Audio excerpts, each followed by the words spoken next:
सुप्रभात बच्चों। आज हम रिमझिम पाठ 1 राख की रस्सी का पठन करेंगे। इसके लिए आप सभी अपनी अपनी रिमझिम अपने पास लेकर बैठें और पठन पर ध्यान दें। इस पाठ की कहानी कुछ इस प्रकार है कि तिब्बत के राजा सोनगवसेन गाम्पो के मंत्री लोन्पोगार बहुत ही चालाक और हाजिर जवाब थे, लेकिन उनके विपरीत उनका बेटा बहुत ही भोला भाला था। उसे दुनियादारी की कुछ भी समझ नहीं थी। इस बात को लेकर लोन्पोगार बहुत चिंतित रहते थे और इस चिंता से छुटकारा पाने के लिए उन्होंने क्या उपाय किया वह इस पाठ में बताया गया है। तो आज हम शुरू करते हैं पाठ राख की रस्सी। लोन्पोगार तिब्बत के 32वें राजा सोनगवसेन गाम्पो के मंत्री थे। वे अपनी चालाकी और हाजिर जवाबी के लिए दूर दूर तक मशहूर थे। हाजिर जवाबी मतलब किसी भी बात का, किसी भी प्रश्न का तुरंत जवाब देना। कोई उनके सामने टिकता न था। चैन से जिंदगी चल रही थी। चैन से मतलब बड़े आराम से। मगर जब से उनका बेटा बड़ा हुआ था, उनके लिए चिंता का विषय बना हुआ था। कारण यह था कि वह बहुत भोला था। होशियारी उसे छू कर भी नहीं गई थी। लोन्पोगार ने सोचा, मेरा बेटा बहुत सीधा सादा है, मेरे बाद इसका काम कैसे चलेगा। एक दिन लोन्पोगार ने अपने बेटे को 100 भेड़ें देते हुए कहा, तुम इन्हें लेकर शहर जाओ, मगर इन्हें मारना या बेचना नहीं। इन्हें वापस लाना 100 जौ के बोरों के साथ। जौ क्या होते हैं?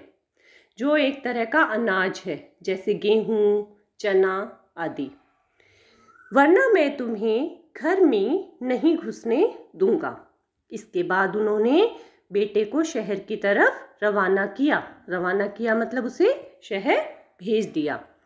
लोन्पोगार का बेटा शहर पहुंच गया, मगर इतने बोरे जौ खरीदने के लिए उसके पास रुपए ही कहाँ थे।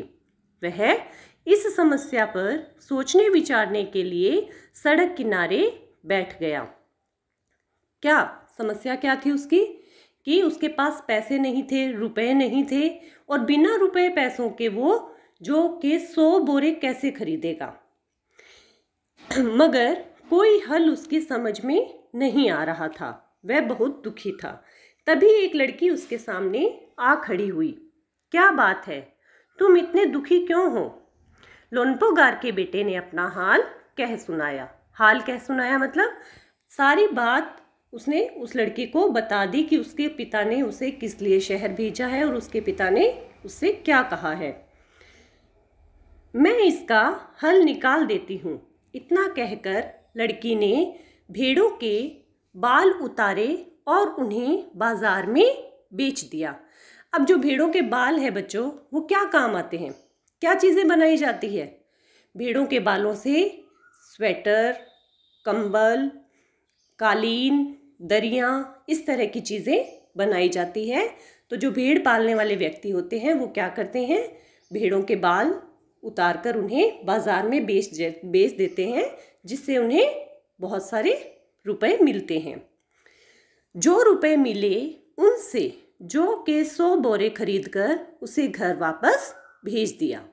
लोन्पोगार के बेटे को लगा कि उसके पिता बहुत खुश होंगे, मगर उसकी आप बीती पर उन्होंने ध्यान नहीं दिया। आप बीती मतलब ऐसी कोई घटना, ऐसी कोई बात जो आपके स्वयं के साथ घटित हुई हो।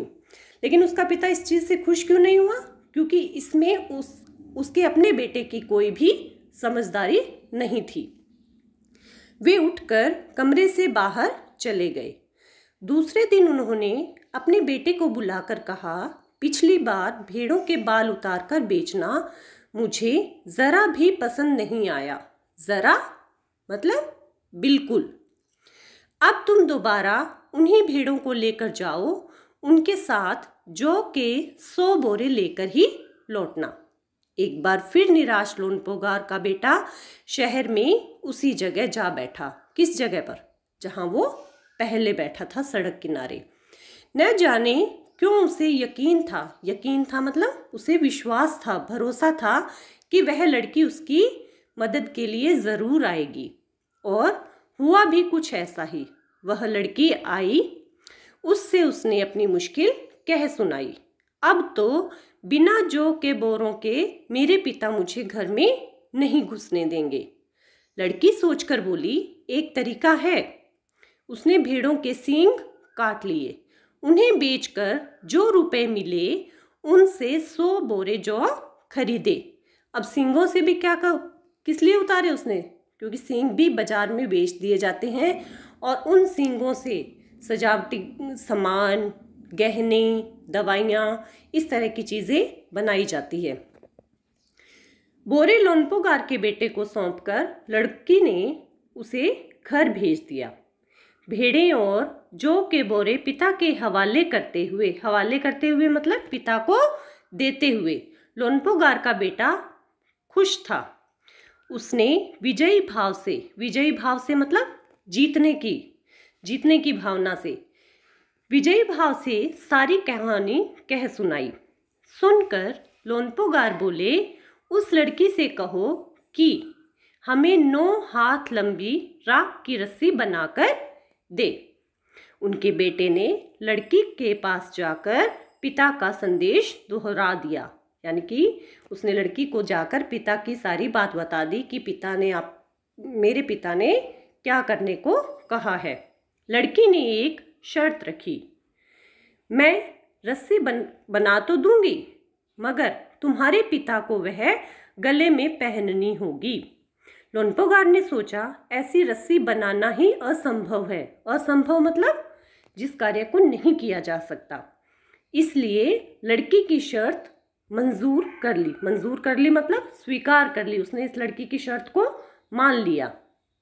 अगले दिन लड़की ने 9 हाथ लंबी रस्सी ली, उसे पत्थर के सिल पर रखा। सिल मतलब पत्थर का एक टुकड़ा, और जला दिया। रस्सी जल गई, मगर रस्सी के आकार की राख बच गई। इसे वह सिल समेत मतलब सिल के साथ ही लोनपोगार के पास ले गई और उसे पहनने के लिए कहा। लोनपोगार रस्सी देखकर चकित रह गए। वे जानते थे कि राख की रस्सी को गले में पहनना तो दूर, उठाना भी मुश्किल है। क्यों? क्योंकि वो तो सिर्फ अब राख बची हुई थी, और राख को जब हम छूते हैं तो वो बिखर जाती है, उसे हम उठा नहीं सकते।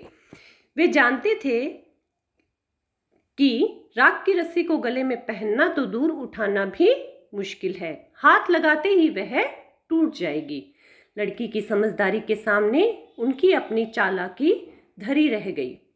बिना वक्त गंवाए मतलब बिना समय बर्बाद किए लोनपोगार ने अपने बेटे की शादी का प्रस्ताव लड़की के सामने रख दिया। यानी कि लड़की को कहा कि तुम मेरे बेटे के साथ शादी कर लो।